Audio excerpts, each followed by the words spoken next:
All right, welcome everyone. We're going to wait a few minutes here as a couple people start signing in. But today we have some very special guests and experts in the industry from Jackson Walker, Christian Triantaphyllis, and then of course some world famous economists and financial experts Kevin Wright and Aaron Goforth from Goforth, Wright Goforth Consulting Group. So we'll wait here a few minutes, let everyone join, and then we'll begin.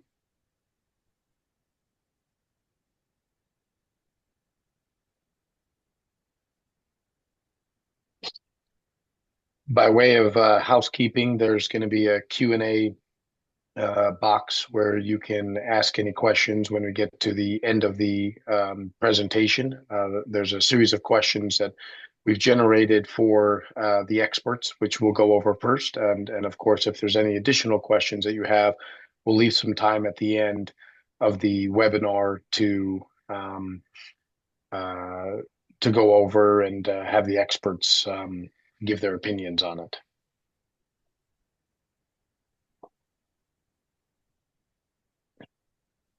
We'll wait about just one more minute here and then we'll begin.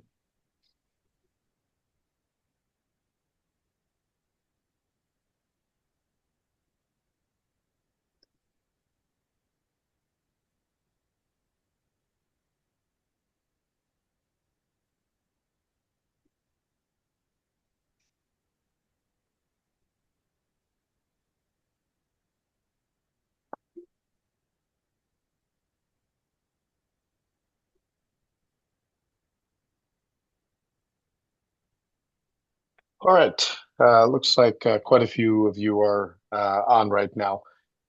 So again, welcome to EB-5's immigration update. Thank you for joining us here on behalf of AIIC Group. As I mentioned, we have some special guests here today. I'd like to welcome, of course, Special Counsel Christian Triantaphyllis, who's an industry leader and partner at Jackson Walker. Thank you, Christian, for joining us here today. Yeah, thanks for having me. Of course, we have some world famous economists who do a lot of economic analysis, feasibility studies, business plans for the majority of a lot of projects out there, and are also the creators of over 1/3 of all regional centers in the United States. So welcome, Kevin and Aaron, as well, please. Thank you. So I'm going to quickly just talk a little bit about AIIC just for a minute or two here, and then we're going to dig straight into what you all came here for and hopefully answer some pressing questions that we've been seeing on a lot of the forums as of late and of interest topics surrounding what's going on today with new executive orders and how to properly source your funds and retrogression numbers and various topics out there. So again, just a little bit about AIIC Group. We are a regional center and an NCE, multiple regional centers and NCEs. We've been doing this for over 15 years, and we've been the lead consultant and advisor for more than $800 million of raises through various projects out there. One thing we pride ourselves on is the AIIC team, leads with the industry standard with 100% success rate. So all the projects are very conservative and, two top priorities of number one, ensuring everyone's immigration status and green card comes through. And number two, what's the proper way of getting your funds, hard-earned money back out there. So there's been 1,600 plus immigrant families, 21 successful projects, currently on one now. And again, as I mentioned, AIIC and many of its principals are the creators of over 1/3 of all the regional centers out there. And then just again, Kevin Wright from Wright Goforth is a his name is very synonymous with EB-5, has been around doing this his entire career. I won't say how long because that will expose his age. He may not like that. Um, Otherwise, he's written a lot of books on the institutionalization of EB-5, changes in legislation, well connected in the government. Likewise, myself, heavily involved in the Republican Party as well, and for Indian American causes. And of course, Aaron Goforth does a lot of the business analysis and economic studies and feasibility studies for all sorts of projects, for our projects, for competitor projects, but very, very knowledgeable people when it comes to what to look for in a correct EB-5 project itself. And then, of course, our special guest today, I want to talk a little bit about Jackson Walker as a firm, and then, of course, Christian. Um, Jackson Walker it's a large law firm with over 500 lawyers. They filed thousands of EB-5 petitions, incredible success rate, billions of dollars in EB-5 financing deals, for real estate developments, for different types of projects. A lot of focus and particularity in rural and HUA projects, which I know is a hot topic today. So we'll talk a little bit about that as well. Christian, in particular, has been leading the EB-5 practice for over 14 years, and he serves as the chair of the Business Immigration Division. So we're very, very pleased to have him here today and pick at his brain on his expert opinion when it comes to particular EB-5 processes and questions that a lot of many of you investors are and folks out there are asking about. We, of course, have worked with Christian and Jackson Walker for over 14 years. Highly recommend them. Phenomenal attorneys and very efficient. And from there, what I'm going to do is pose up some of the questions and stop sharing my screen here for a second. And we'll just dig right into it. So, again, welcome, Christian, Aaron, Kevin. Thank you again for being here. Thank you. Thank you. Happy to be here. All right. So let's go into some of the first questions, and I want to pull up the pool of the questions by various. Everyone hopefully can see where the question and answer lines are. I don't see that for some reason, but I can start with my questions. All right, so first question is actually for Christian. What is the impact of the current government shutdown as it relates to EB-5? Well, this is obviously a hot topic considering the state of the government shutdown at the moment. And we've had government shutdowns in the past while working on EB-5 matters. But the good thing is the government shutdown doesn't stop the processing, the operations of USCIS. The U.S. consulates around the world remain open as well, processing visa applications. These are fee-based or fee-funded, I should say, agencies. So when you as an EB-5 investor, you're filing your I-526E petition and the government's getting their filing fee, that goes towards keeping the lights on, keeping the officers around and reviewing your petition. So we will and have continued to see adjudications and activity from USCIS throughout the government shutdown so far, and will continue to do so because, as I mentioned, it's funded by the government filing fees, which allows everyone to stay employed and keep working. Thank you. So to summarize it, the USCIS is still actively working on it. You don't really see very many delays from that standpoint of a government shutdown. Of course, everyone is getting flooded these days. So that could be some reason for delay, but not because of the shutdown. Right. That's exactly it. And I mean, we're still getting receipt notice. We're still getting approval notices and everything in between. So we'll continue to see that happen. even as we get deeper and deeper into this shutdown situation. Perfect. Thank you. And Christian, like maybe walks for some of those early on, people who are a little bit in the early stage process of exploring EB-5. What are those processing times for the various stages looking Sure. like? So yeah, so let's first talk about the early stages of the EB-5 process, and then we'll get into the processing times on completing EB-5. So it all starts with the I-526E petition, which is the immigrant petition that tells the government you've made a lawfully earned investment into a project that's going to create 10 jobs on your behalf. That immigrant petition um, is generally processing around, I would say, 6 to 12 months for those investing in rural projects. I would ballpark it around 1.5 to 2.5 years for those investing in high unemployment urban area projects. So there is a real difference there when it comes to processing times.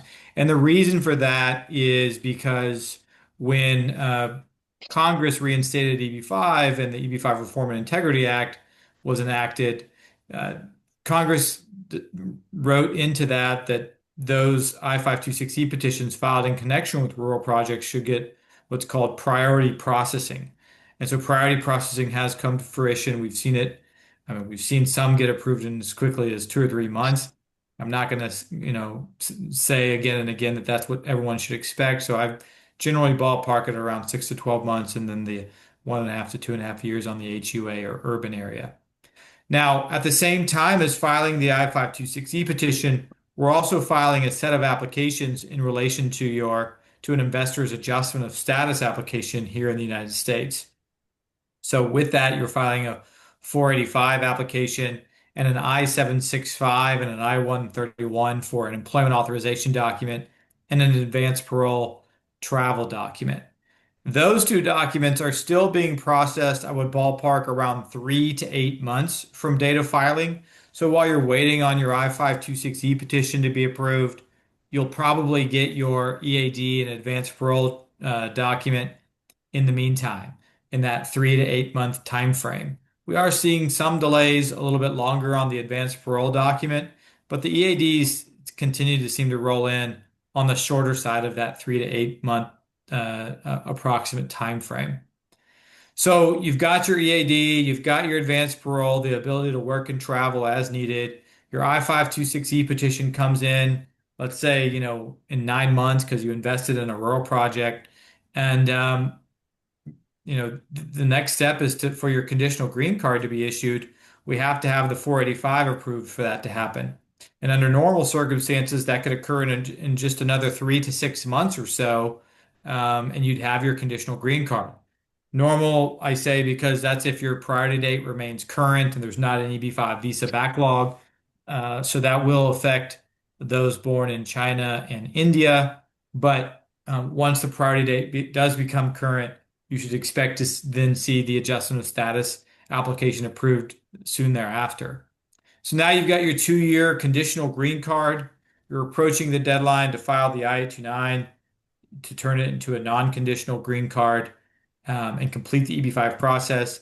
The I-829 petition is a positive. We've seen some real positive timeframes on that. For years, it ballooned up to 3, 4, even 5 years on the adjudication of an I-829 petition. Fortunately, we're seeing more regularly, 6 months, 9 months, 12 months, year and a half. I think if anything goes beyond 2 years, you're in real good position to file to sue the government to act on your case because it's just way too long. So, yeah, real nice processing times on the I-829 as in comparison to what we were seeing before. So I hope that adds some color in terms of the different processing times on each Yeah, stage of the process. no, definitely. I appreciate it. I have some follow-up questions with respect to the processing Yeah, times. go right ahead. What about, impacting factors like whether the, I-956F approval is there, Yeah. or, let's say an investor wants to partially fund, how does that impact one's I-526E approval? Yeah, happy to talk about that.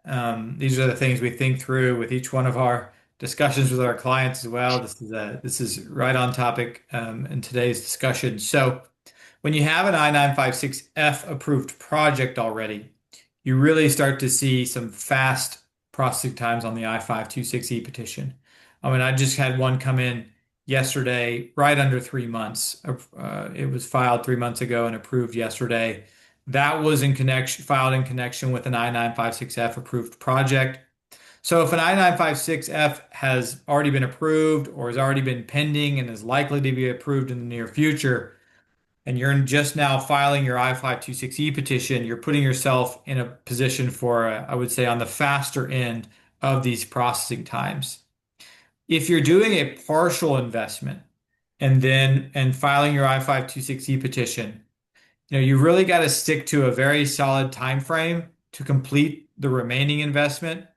Again, if you're investing in a rural project, you really want to complete the investment and interfile your documents showing the remaining funds were invested. And you want to interfile those documents with USCIS before the officer opens up the petition and reviews your case. You want to do that typically you'd want to do that in order to avoid a request for evidence. USCIS may RFE and say, we want to see that you qualify and have funded the full investment. And, that kind of delays your process. It's much better if you can get your documents in before then, and USCIS just opens it up, connects the dots with the two submissions, and approves the case. But the other thing is we're now seeing USCIS be more aggressive about partial investment filings.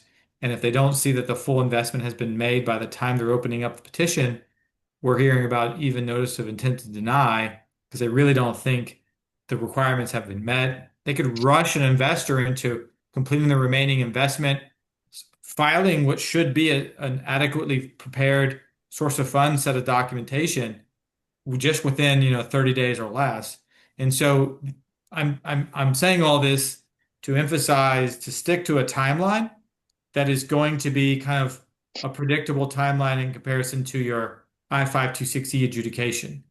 If I-956F is not approved or it's just recently been filed, you may have a longer period of time. You will have a longer period of time to complete that the rest of your investment and interfile the documents. So it all kind of depends on the status of the project application and then whether you're investing in rural or high unemployment urban area in terms of when to complete it. So I would say, if you're doing a partial investment these days, I encourage you to complete the remainder of that investment and interfile within 3 months after filing the initial petition. Got it. So that was my follow-up question. So you're saying within 3 months is a good period. Let's assume the USCIS officer is reviewing the case and they see a gap, even if they haven't, they're not getting to the part of approving the I-526E yet, but it's been a 6-month gap. Does that time frame itself make a difference, or you're recommending about 3-month gap between your full funding? I think that the Ideally. gap, the time it takes to complete the investment makes a difference for two reasons. One, I always encourage my clients to make sure that we're getting the interfiled documents showing the full investment submitted to USCIS before they open up the case. Two, when making a partial investment filing, the investor and the NCE, the project team, you need to make sure that that time frame on completing the investment is met. There's a contractual agreement on that, and if that agreement is not followed through on, then USCIS could question the legitimacy of the commitment to the investment, being a member in the NCE, and all sorts of things. So we want to make sure that that time frame is agreed upon and completed in accordance with that time frame. Got it. No, that makes sense. And here's a follow-up question from one of our participants or viewers here today with regards to partial investments. Is a partial investment sufficient to qualify for the EAD? And if so, what is the required timeline for completing that full investment? Yeah. The partial investment and filing the let me just say, filing an I-526E petition based on partial investment does not affect adjudication of the EAD in advance parole.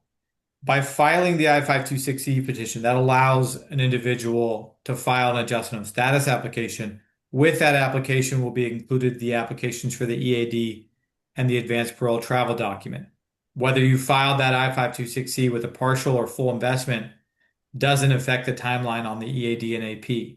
Now, if the I-526C petition gets denied because USCIS doesn't think you've met the requirements, then you should stop using your EAD and AP because now while it's facially valid, it's really not in good shape because it's no longer based on a pending or approved I-526E petition. Got it. Got it. That makes perfect sense. Thank you. I'm going to shift the topic here a little bit, Christian. Can I ask One, like a one follow-up thing to that? Yeah. go for it. Curious Yeah. about, which is just when it comes to the timelines, right? Like we're all focused on people on concurrent filing. What if you're not concurrent filing and you're filing from India or China? Like, Yes. how does the timeline differ? Right. Well, the I-526E petition is going to be processed or adjudicated in the same timelines that I was mentioning. Rural projects versus high unemployment area, that whole thing, whether the I-956F is pending or approved. Um, there's no timeline involved with the adjustment of status application because you can't file one if you're not in the US. So the next step is for the National Visa Center to contact us with the welcome letter or a visa fee bill to start the process of setting up the EB-5 visa appointment abroad. I like this question because I think this next point is interesting, at least as an immigration attorney. For post EB-5 Reform and Integrity Act investors, that next step of the National Visa Center reaching out with the visa fee bill has been so much faster. Like just a matter of typically within 2 to 3 weeks, we receive it in comparison to those who filed before the EB-5 Reform and Integrity Act who are waiting months to receive that visa fee bill to start that next step of setting up the EB-5 visa appointment.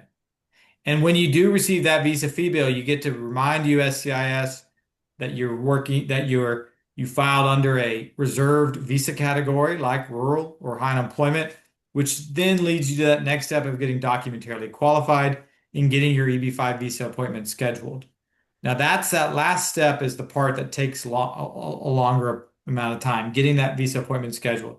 It could take 6 months, 9 months, 1 year, depending on what consulate you're processing through.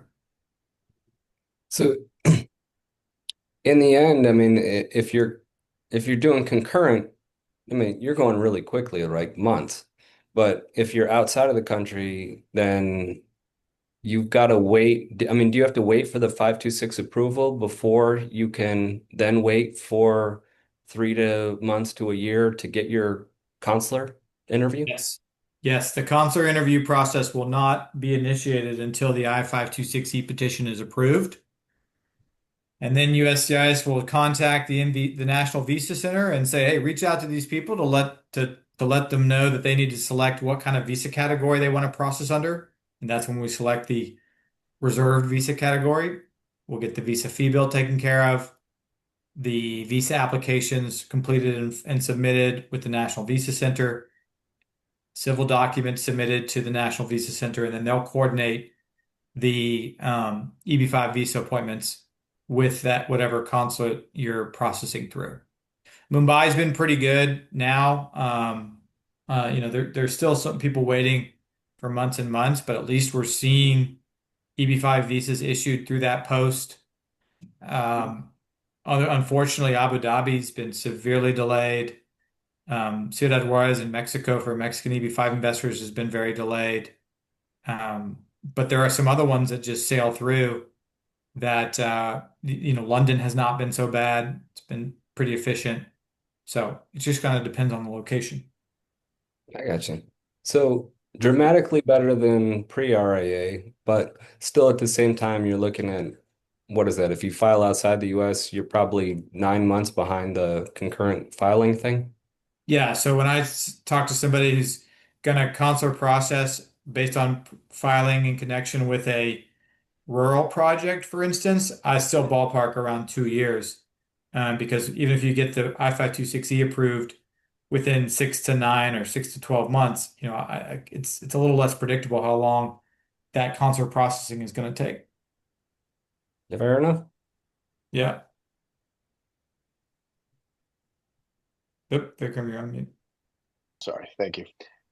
Before I shift to the next subject, actually, there is another follow-up question to that, and with regards to traveling and essentially process timelines. So, if someone has travel plans coming up, can they still file their AP separately from the EAD and then file the AP after coming back to the US? Like, does that impact any Right. timelines? And, what happens if the EB-5 is not current, when he comes back? Yeah, so that's a strategy that we've followed through on for several clients who are on H-1B visas or L-1 visas here in the United States. They may need to keep traveling due to work or otherwise, even after filing the adjustment of status application. So the good thing is when you're on H-1B or L-1 visa, if you do travel, once you file the adjustment of status and you don't yet have your travel permit, you can do that. You just and you won't abandon your adjustment of status application. However, you would abandon your travel permit application if you filed that with your adjustment of status application. So you'd have to refile it when you get back. There's no real issue with that other than there's some logistics involved and you've got to pay fees again. So with some clients, and what we've done is just filed the 485 application for the conditional green card, the I-765 for the EAD, held off on filing the travel permit application, waited for them to return. And if they say, all right, I'm going to sit put here for 6 or 8, months now, and then filed the travel permit application, we've done that, exactly that. And for that reason, that way we didn't have to refile anything. If someone does that and gets back to the US and asks us to then file the I-131 travel permit application, and if the priority date is not current at that time, that's okay. That won't affect our ability to file the I-131 because we already have a pending adjustment of status application on file. It would be a bigger problem if we hadn't actually filed the adjustment of the 485 application, which is the crux of that adjustment of status application. And then they came back to the US and asked us to file that, and the priority date was no longer current on the visa bulletin. We'd have to wait for the priority date to become current on the visa bulletin. God, no, that makes sense. And before we get to the project related questions, and both for you, Christian, from a legal standpoint, and Kevin and Aaron, a lot of questions surrounding source of funds these days. In particular, what should we know about SDIRA? And let's maybe pause there first. Yeah. Yeah. So SDIRAs have been approved by USCI or SDI, EB-5 investments through the SDIRA has been approved by USCIS again and again, whether, it's a partial part of your investment or the full $800,000. That's shown to be an acceptable way to make an EB-5 investment. I will say that there are some rumblings out there of USCIS starting to RFE on some of those arrangements. So it's important to speak with your attorney about preparing an I-526E petition based off an SDRA investment. One thing that I do speak with clients about is, oftentimes I work with married couples and they may both have funds in an SDIRA. The petitioner who's going to be the investor um, can typically wire funds over from their SDIRA, but the petitioner's spouse cannot. Oftentimes, the bank will not accept that, and then the NCE cannot have the subscription agreement signed successfully when the funds are coming through a spouse's SDIRA. So I found it to be a bank issue and basically a corporate law issue that is preventing us from using the spouse's funds being directly invested from the SDIRA. Now, if they want to take a loan on the funds, they can do that, no problem. We can document that up. and funds from either one can be used for investment into the NCE. Got it. Got it. Okay.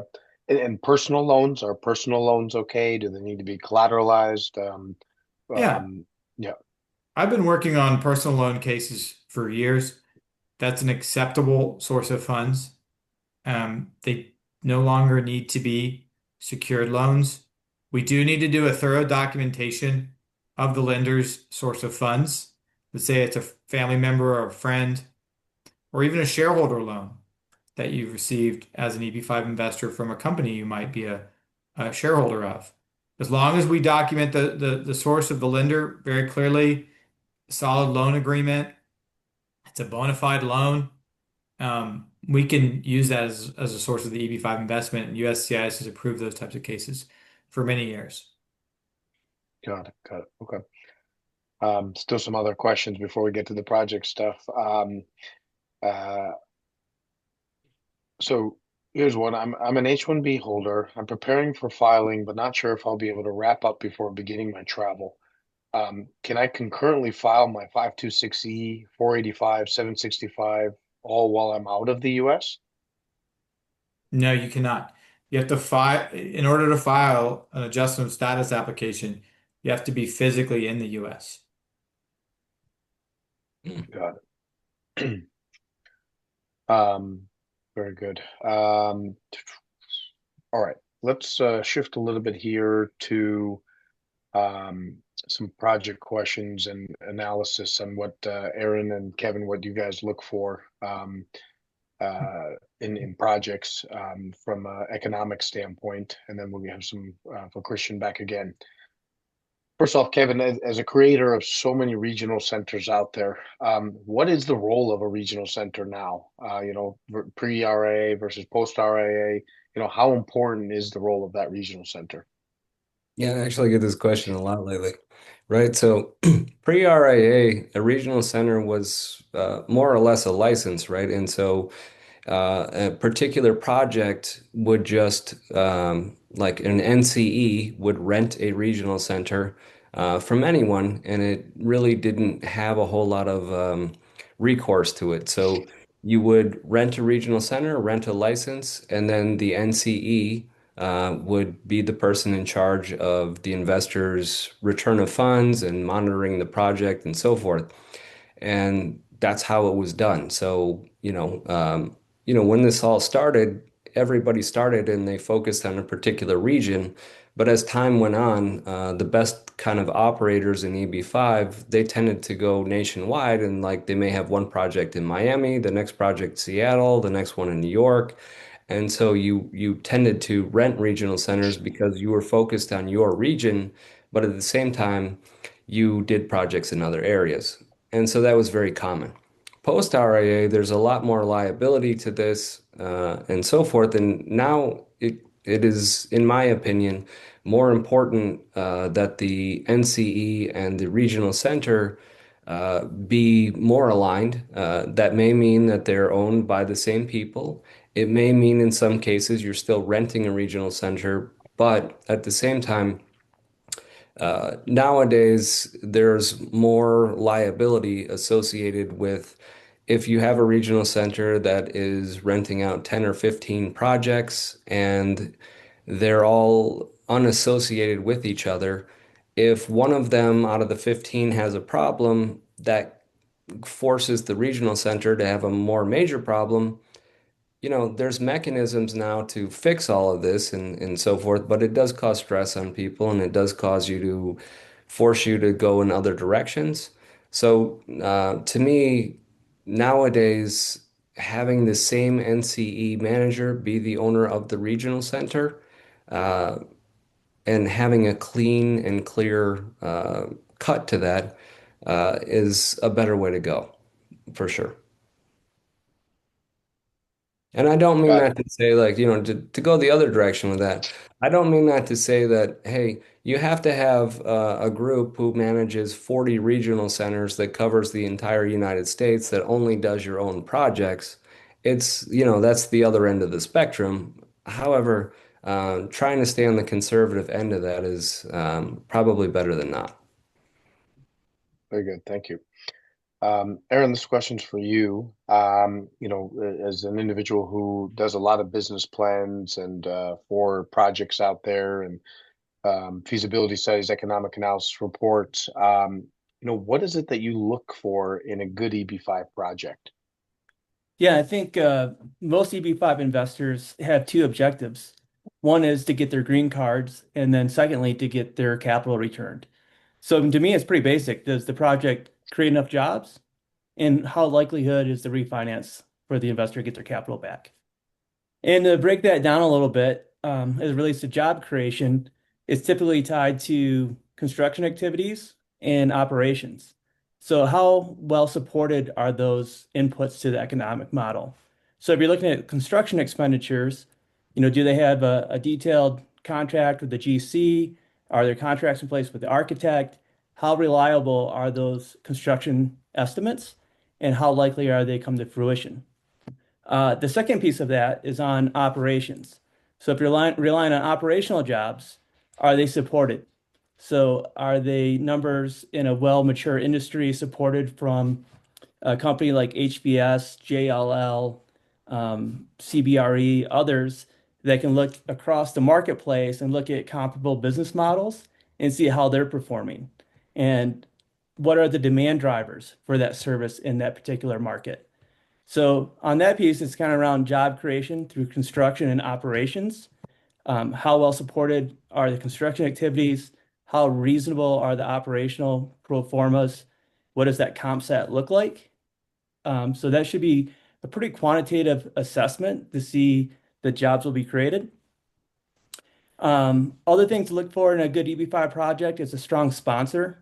So do the folks running this operation or involved in this project have a good track record and history of success in other similar business lines?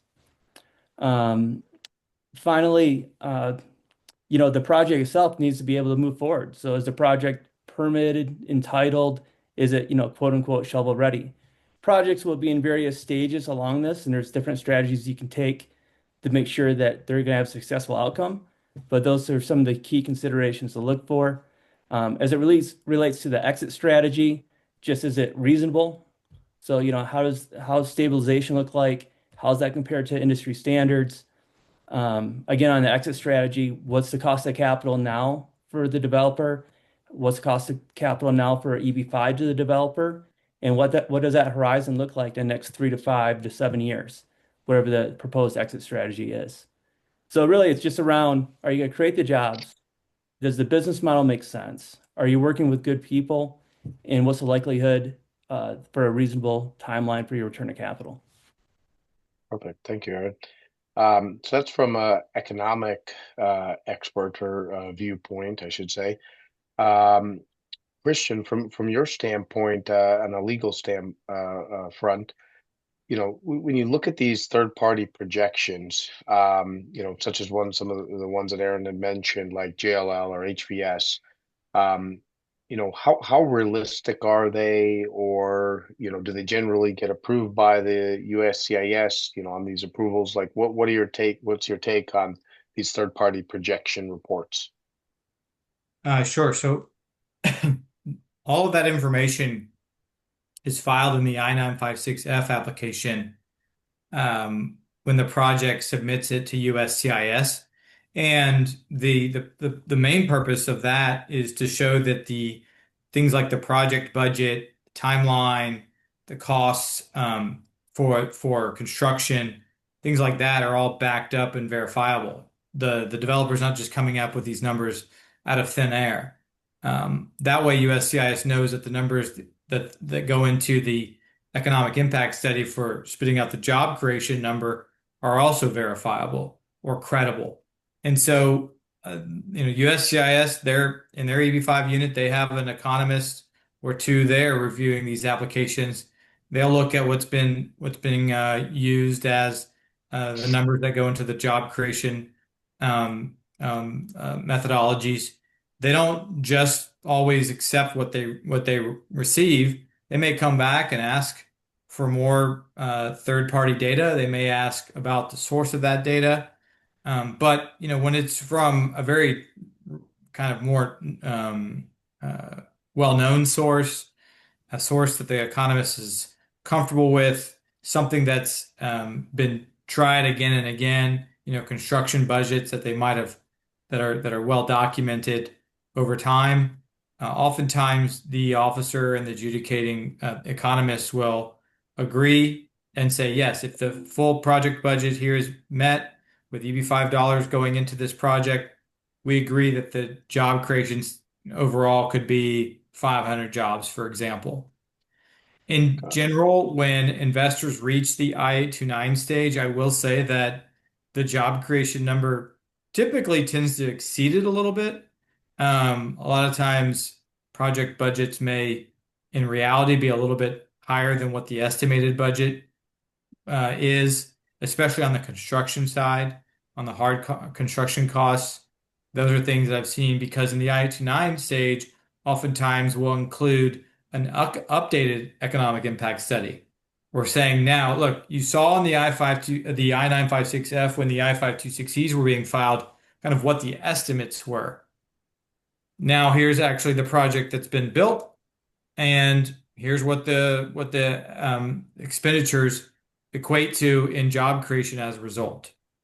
Mhm. So wait a The minute. actual sometimes are a little bit more than, is that what you're saying? That sometimes in the actual hard construction costs, it's like I don't know if you've ever done like a home renovation project, but you have a designer or a developer out there and they're estimating $100,000. Are you saying that generally speaking, you're not, they're not going to come back and say, oh, you just saved $10,000 and your project was only $90,000? Well, if the project budget in reality winds up being lower than what the estimates were, you can still get a successfully completed I-829 process as long as the job creation there is to support it. That does happen sometimes as well. If I'm not sure if that answers your question, but it doesn't have to overshoot it. Yeah. No, for sure. But Got I it. can tell you from renovating my bathroom that should have cost $25,000. Yeah, like, the idea that I forgot to tell them I wanted a toilet and it was an extra $5,000, like general contractors, they don't undershoot, Right. They Yeah. don't, that's right. And I'm not, I don't put together project budgets on all these EB-5 projects. I'm not the one compiling the third party data. I just see what winds up, in the end. And that updated economic impact study demonstrates a higher overall expenditure oftentimes than what was originally predicted. Makes sense. Makes Totally. sense. This next question actually from a participant here, um, uh, catered to all. Is it better to opt for a loan-based investment, like an EB-5 investment, or an equity-based EB-5 investment? Well, just from an immigration law standpoint, both models work. Both result in the EB-5 money being deployed into the project in an at-risk investment. I'm fine with either one when an investor moves forward with it. Kevin and Aaron, I don't know if you have thoughts on loan versus Yeah, equity. I mean, to me, like, I think it's all about what you're looking for in an outcome, right? Like, so when you invest in a loan-based investment, you're probably going to get a very low return, and but in contrast, you're going to get a fixed term, right? Like, when you're going to get your money back. If you invest in an equity-based project, you're probably going to get a higher return and more of a market-based return, but you may be involved in that project for a longer period of time, and you don't have the certainty of when that loan is due, right? So maybe I mean, you could potentially get your money back earlier than a loan-based project, but there's also a likelihood that you could be in the project and not get your return for a longer period of time. But you're probably going to get a higher rate of return. So, it's kind of a trade-off. You got to decide for yourself. No, and Mhm. I agree with everything Kevin just said that, equity investment may potentially be more risky, but oftentimes in EB-5 we see preferred equity, which in fact just kind of behaves, looks and feels just like it would if it was a true loan. So it depends on how you're defining equity investment. Again, I agree with everything that Kevin said, but oftentimes in EB-5, equity can be structured as preferred equity and it acts just like it would if it was a loan. Got it. Got it. And do any regional center projects offer one where the required jobs have already been, created and documented already? Is that okay from both legal standpoint as well as Well, from the project?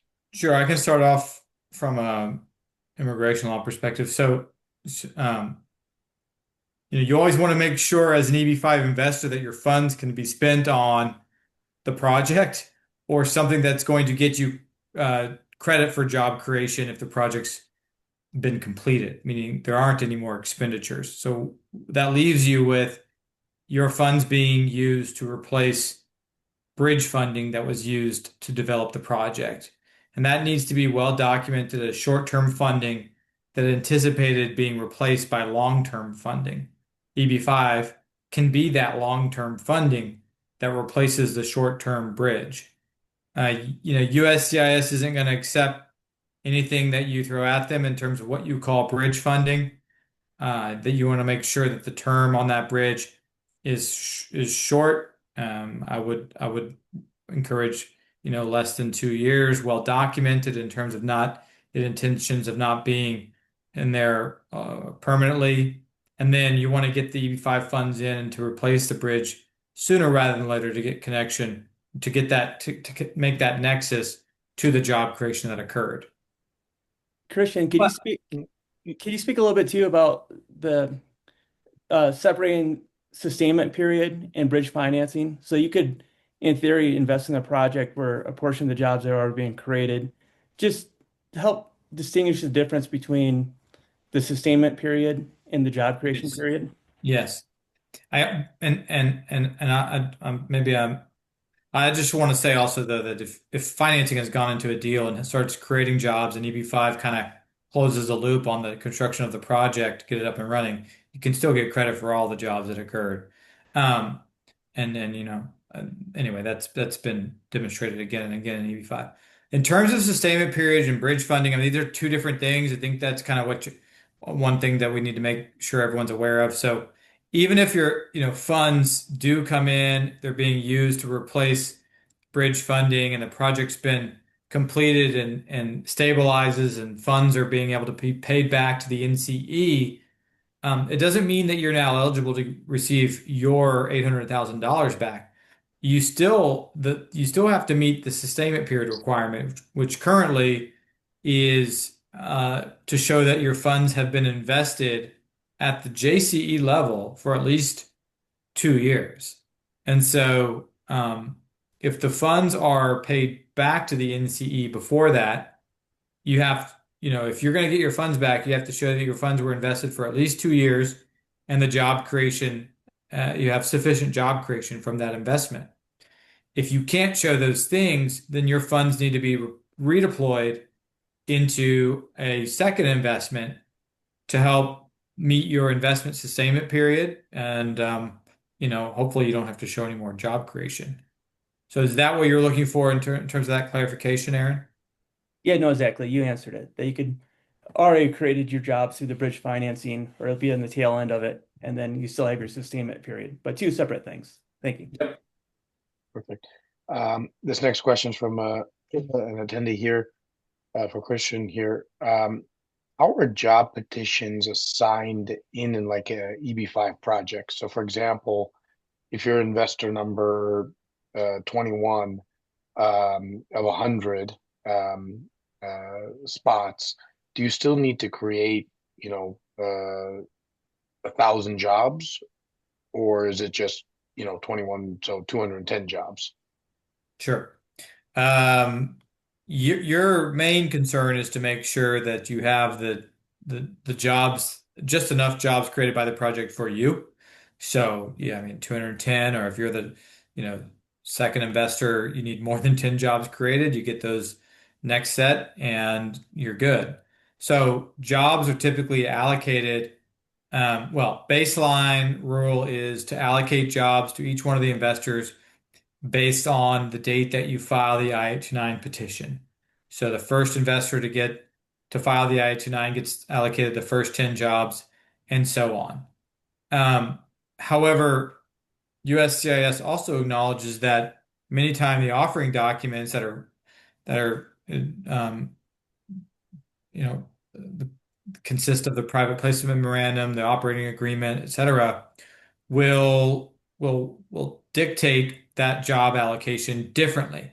A lot of times we'll see job allocation based on whoever becomes a conditional permanent resident first, or maybe who first files their I-526E petition. And if that's the case, USCI says the baseline rule goes away and the governing documents tell you how jobs are allocated. So if you're, the first investor to file and the documents say the first 10 jobs are allocated to the first filed investor, you're going to get those first 10 jobs and so on. But if the project was predicted to create 1,000 jobs and it winds up um, falling short of that overall job creation, it doesn't mean all is lost for those investors for the project that created enough jobs for those investors. They still get the credit for that job creation. Got it. Makes sense. Aaron, this next question is for you. There's a lot of topics surrounding, HUA projects versus rural projects. First off, what is the main difference between the two, and what is good to look on, and what are the advantages and disadvantages on each? Yeah, so a good rural project and a good high unemployment TEA project really are the same. So my answer provided earlier, I think is still stands as it relates to, is it going to create the jobs and can it return the capital projected?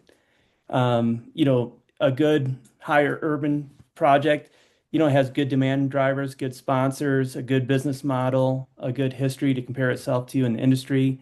The same thing applies to a good rural project.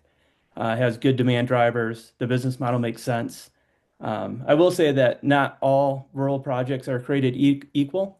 If you have a high-end hospitality project in Aspen, Colorado, the dynamics of what that make that look like a good project would be different than a limited service hotel on the side of the expressway in Nebraska. So I think what makes a good project is good in high unemployment. It's the same as rural. And, not all rural is created equal. Some of these ski resort towns, have very high demand drivers. The populations on the weekend could be 60,000 with second homeowners and folks visiting the community, while the population itself is only 12,000. So I think a good project's a good project, and you just got to understand the specifics of that project. Got it. And there's a follow-up question for Christian here then, with respect to the rural versus urban, in retrogression, and maybe this is more just your opinion on, what are the final action date possibilities for, rural versus urban, when it comes to that retrogression, which one would come first? Yeah, you gotta get your magic 8 ball out. Yeah, exactly. So there are people who've been making those estimations out there a lot longer than I have. And so I just sort of listen to what they have to say. Um, I know more recently it was, well, for a while, we all thought we'd see high unemployment retrogress or have a cutoff date come come on board the visa bulletin first because the set aside amount or the reserved amount is lower than the rural category. So we're looking at 10% for high unemployment urban area reserved versus 20%. We also had a number of high unemployment urban area I-526Es filed when the EB-5 came back online in March of 2022 or through that later that year in 2022. So, but in the end, and this was a recent discussion I was listening to, rural has just had so many more approvals, and I can attest to that with my own practice, including with the conditional green cards issued, EB-5 visas issued. When I'm filing I-829s now for clients that I helped in 2022, and those are all rural investors. So they're the ones using up their visa allocation faster than high unemployment urban areas. There is a belief that maybe rural backlog hits first. When does that happen? I think we still have several more months of being current on the visa bulletin. I think you got to think of maybe February, March, April as when we got to really start looking at it closely. I do hope that when the visa bulletin starts to get issued in January, that we start to get some warnings from the government in the same way they thought we might have. That might happen last fiscal year. We sort of got a warning from the government as well in January. So, I mean, if we're looking for when do cutoff dates come into effect, I would ballpark, early to mid 2026. And I mean, if rural keeps getting approved at the pace that it is, maybe that's the one that hits first. But I don't know which backlog will be more severe in the end, though, because look, high unemployment just in the end has a lower set aside number, and when those eventually all get approved and those EB-5 visas are taken up, I think it could result in a more severe backlog. Well, can I ask this question, which I've never been clear on, right? So, like, okay, regardless of whether you're high unemployment or you're rural, right? So you concurrently file and you get your application in. Yeah. What happens if retrogression happens after your application is in, but your 485, for example, isn't approved? Like, well, how does that work out? Like, are you locked in or are you out or? Um, the good news is your adjustment of status in that scenario. Well, let me just paint the right picture. So if you filed and your adjustment of status is still pending, and then on the visa bulletin, there's a cutoff date Okay. that's posted under Yep. your category. If your I-526E petition was filed before that cutoff date, then your adjustment of status application will still get adjudicated, still get processed, and you can get your conditional green card approved. Okay. However, if your I-526E petition was filed after that cutoff date, your adjustment of status application, the 485, will be held in abeyance. It will not be processed. It doesn't get thrown out. It just gets put on hold. You still have your EAD, you still have your advanced parole travel permit, and you can actually continue to renew those two applications, those two benefits, while you're waiting for your 485 application to get adjudicated. So Now okay, that you get cutoff the date will EAD. continue to progress, and eventually USCIS will be able to approve your application. So you still get the benefits. Okay. Yeah, you do. So we only have a couple minutes here, otherwise we're going to run out of time here. But I have a couple more questions from various people we'll quickly touch on. One is on the I've seen our regional centers mention that rural projects get priority processing. Did USCIS officially say that, Christian? And then what does priority processing even mean, though, assuming a HUA project and a 526 was already filed on the same day, a 526 was filed for a rural filing? Priority processing was written into the EB-5 Reform and Integrity Act for rural projects. So that was stated there. And then what it means is that in practice, we've seen USCIS more consistently process I-526E petitions filed in connection with rural projects faster than I-526Es filed in connection with high unemployment urban area projects. So if two petitions were filed on the same day in the two different categories, you're looking at one that I would predict would be approved within 6 to 12 months. That's for the rural investor. And for the other, more like 1.5 to 2.5 years. Now, when the EB-5 Reform Integrity Act first came online and we were filing HUA, high unemployment urban area of I-526Es, we were getting more consistently approvals at maybe anywhere from 8 to 14 months.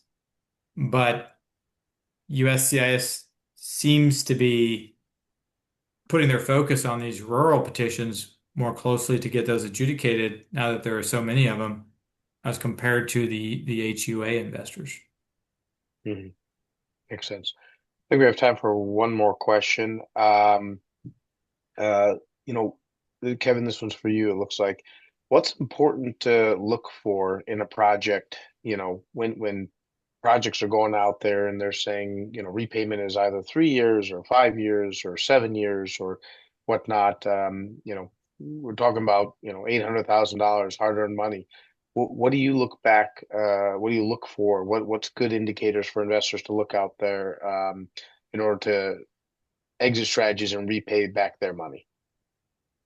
Sure. I mean, to me, does the exit strategy make sense, right? Like, it's kind of common sense, right? So if you have a project that says they're going to repay your money in 3 years and they have two 1 year extensions, so 3 to 5 years, and the project is a ground up construction project that's going to be 2 years of ground up construction, and they plan to pay you back in 3 years. You kind of have to think about it like the same way you would when refinance your home or anything else. The bank is going to look for 3 years of financial statements. And so if it takes 2 years to build your project and you need kind of to develop a stabilization, as they would call it in commercial development, to show, at least a few years of stabilized financials to base that refinancing loan on, it's more likely going to be 5 years than 3 years because the first 2 years are just construction, and in the first years of operation, it's not likely that you're going to show your best average of your financials in that first year, right? So you're going to need a few years. So it's likely that that kind of a project is going to need to take extensions, in my opinion, right? But there are exceptions to this, right? Like, so you do have projects where they may take 2 years to build the project, and then they're going to get to 3 years of stabilization. So 5 years later, they could refinance, let's say, a hotel, but they're counting on selling off plots of land for houses around this hotel, and they're going to use that money to repay you after 3 years. That's possible, but dependent upon the sale of those plots of land. And so you kind of have to vary that versus, okay, um, a new construction project that's telling you that it's a 5 to 7 year payment return.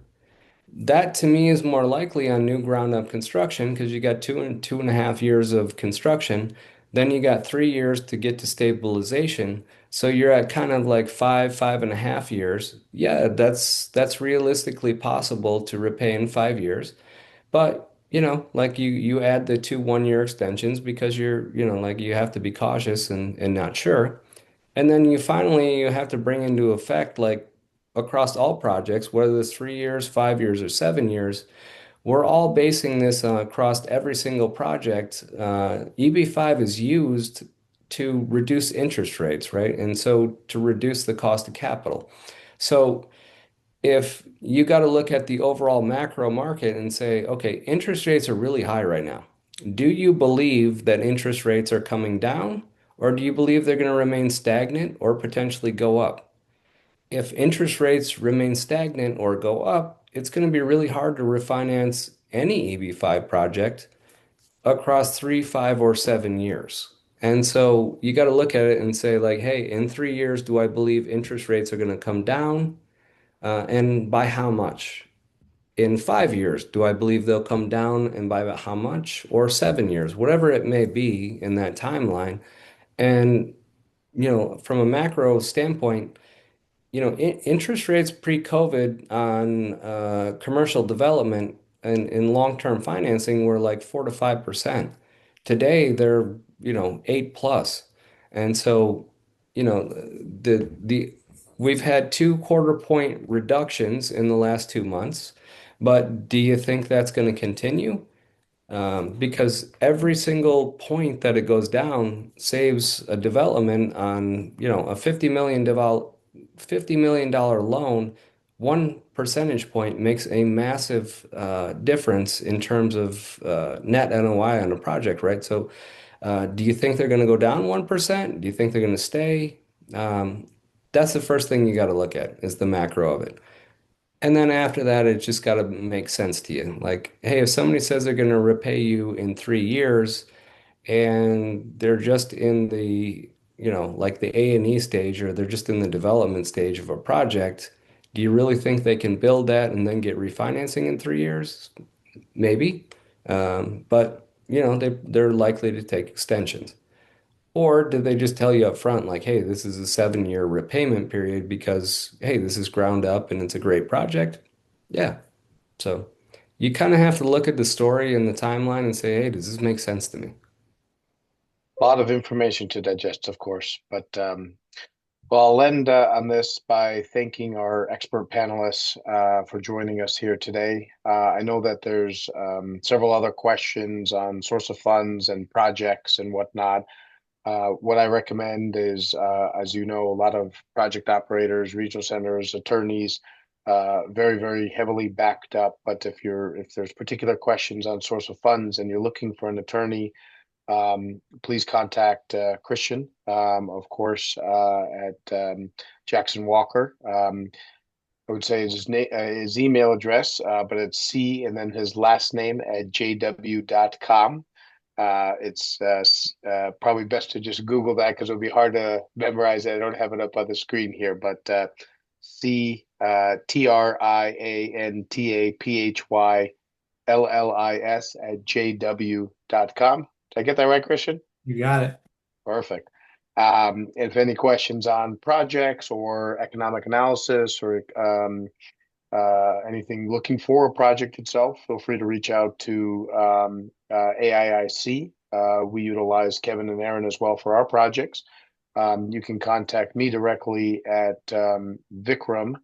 I know there's a whole bunch of Indians on this webinar. So Vikram is spelled, though, in case, Vikram, and my email is vikram at AIICEB5.com. So Vikram at AIICEB5.com. And once again, thank you, Christian, Kevin, and Aaron, for joining us tonight. I know it's late in the evening, and you have families to go to and have dinners, of course. So I appreciate you accommodating the schedules for people all the way in West Coast to East Coast post work time. So Thank you. Thank you. Yeah. Thanks, everyone. have a Enjoyed good it. night, everyone. Thank you. Mhm.